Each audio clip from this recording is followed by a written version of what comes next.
তো মণিপুরি কমিউনিটি আমাদের আসামে যেহেতু বিক্ষিপ্তভাবে আমরা বসবাস করছি, সেহেতু আমাদের গণতান্ত্রিক প্রক্রিয়ার মধ্যে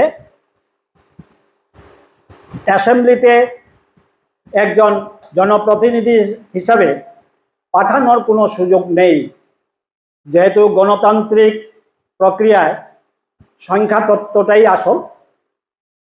তো সুতরাং এই যে একটা গ্যাপ আমাদের বড়ভাবে রয়েছে বিগত বহু বছর ধরে, তো এটা গ্যাপটা পূরণ কিছুটা হলেও যেন করা যায়, তার উদ্দেশ্যেই আমাদের নবনির্বাচিত আমাদের করিতকর্মা শ্রী রাজদীপ গোয়ালা মহাশয়, তো তার হাত ধরে তাকে কেন্দ্র করে আমাদের মণিপুরি সমাজের উন্নয়নের যারা চিন্তা করে থাকেন, তারা বেশ কয়েকজন মিলিত হয়ে এই সংস্থাটি গঠিত হয়েছিল। তো এটার যে উদ্দেশ্য, আমাদের শ্রী রাজদীপ গোয়ালা মহাশয়ের হাত ধরে আমাদের যেটা সামাজিক, অর্থনৈতিক এবং তৃণমূল পর্যায়ে রাজনৈতিক বিষয় আসলগুলোতে কিছুটা হলেও যেন পূরণ করা যায়, সেটা উনি নেতৃত্ব দেবেন। তো রাজদীপ গোয়ালা মহাশয়কে সম্মাননা জ্ঞাপনের অনুষ্ঠান, যেহেতু ওনার গুণাবলী আমরা যদিও সবাই সর্বজন বিদিত, তবে আমি ওনার একটু দূর থেকে ওনাকে ওনার দলীয় প্রার্থীর টিকিট পাওয়ার আগ থেকে তিনি যেভাবে উদাহরণ গঞ্জে প্রত্যেকটা জায়গায় যেভাবে ঘুরিয়ে বেরিয়েছিলেন, আমি তা সব দেখতে পেয়েছিলাম দূর থেকে। তখন থেকে শুরু করে টিকিট পাওয়া, প্রার্থিত্ব পাওয়া, তারপরে নির্বাচনে সবার বিপুল ভোটের ব্যবধানে মার্জিনে উনি নির্বাচিত হয়েছেন। উদাহরণ নির্বাচনী সমষ্টিতে বিগত যতজন আমাদের প্রতিনিধিত্ব করে গেছেন, কেউ এই বিগ মার্জিনে বিজয়ী হতে পারেননি। তিনি প্রথম এত বিগ মার্জিন নিয়ে বিজয়ী হয়েছেন।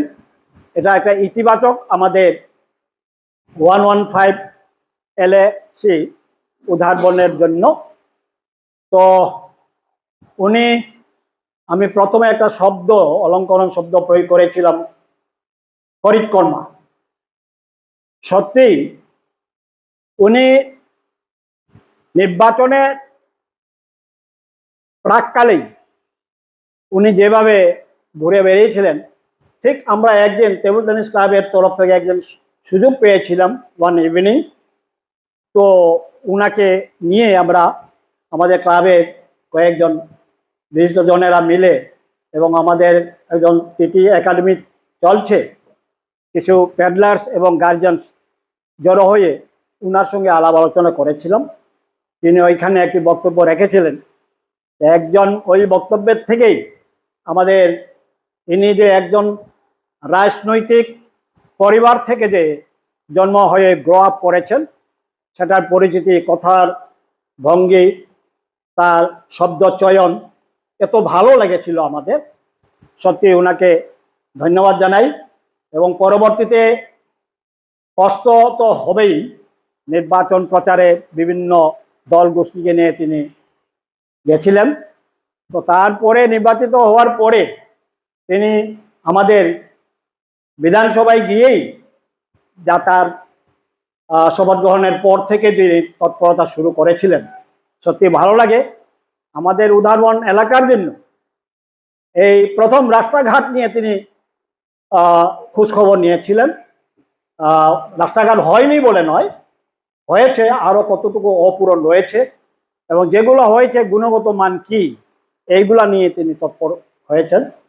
তারপরে আমাদের টুরিস্ট স্পট হিসাবে আমাদের কাছারি রাজার রাজধানী খাসপুর, এখানে ঐতিহাসিক ধ্বংসাবশেষ রয়েছে, আমরা জানি, আমরা চোখে দেখা জায়গাটা। তো এটাকে কিভাবে এটাকে উজ্জীবিত করে একটা টুরিস্ট স্পট হিসাবে এটা গড়ে তোলা যায়, তিনি এটা খোঁজখবর নিয়ে তিনি মানে শুরু করে দিয়েছেন ফলো আপ করা। পরবর্তীতে শিক্ষা ক্ষেত্র নিয়ে তিনি বিভিন্ন বিদ্যালয়ে বেরিয়ে গেছেন, সরাসরি তিনি যোগাযোগ রেখেছেন এবং কোন কোন বিদ্যালয়ে কি কি বিষয় আশয় অভাব অভিযোগ রয়েছে সেইগুলা তন্ন তন্ন করে তিনি খোঁজখবর নিয়েছেন। এবং পরবর্তীতে আমাদের অর্থনৈতিক সামাজিক বিভিন্ন ক্ষেত্রে পিছপুরা জনগণের কি কি প্রয়োজন এইগুলাকে তৎপরতা মানে বিভাগীয় মন্ত্রীগণের সঙ্গে এবং বিভাগীয় ব্যুরোক্রেটদের সঙ্গে তিনি যেভাবে স্বয়ং দেখা করে যেভাবে আলাপ আলোচনা করেছেন, সত্যি এটাই আমরা যেটা জানি প্রবচন একটা ইংরেজিতে মর্নিং শোজ দ্য ডে। তো তিনি প্রারম্ভিক ক্ষেত্রটা আমার বিবেচনায় তিনি আমাদের এই এলাকাকে বিগত দিনে যে গতিতে উন্নয়ন সাধিত হয়েছে তার থেকে আরও দ্রুত গতিতে আমাদের এই আগামী 5 বছরের মধ্যে তিনি সেটা সাধন করবেন আমি আশা রাখছি। তো আজকে মণিপুরে এই যে কয়েকটি 22টি গ্রামের যে একটা মেমোরেন্ডাম, এক একটা গ্রামের এক একটা বিষয় তারা নিয়েছেন নিশ্চয়ই।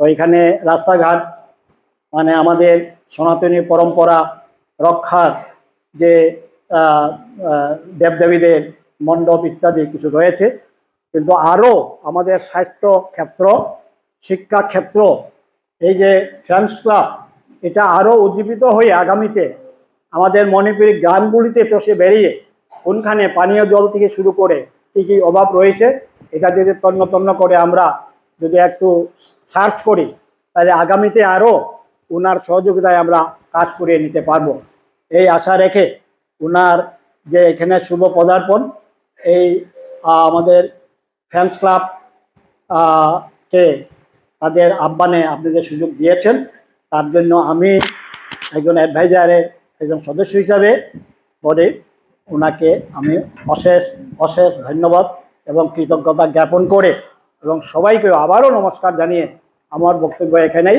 সমাপন করছি। নমস্কার। একটা স্লোগান, ভারত মাতা কি, ভারত মাতা কি। ধন্যবাদ।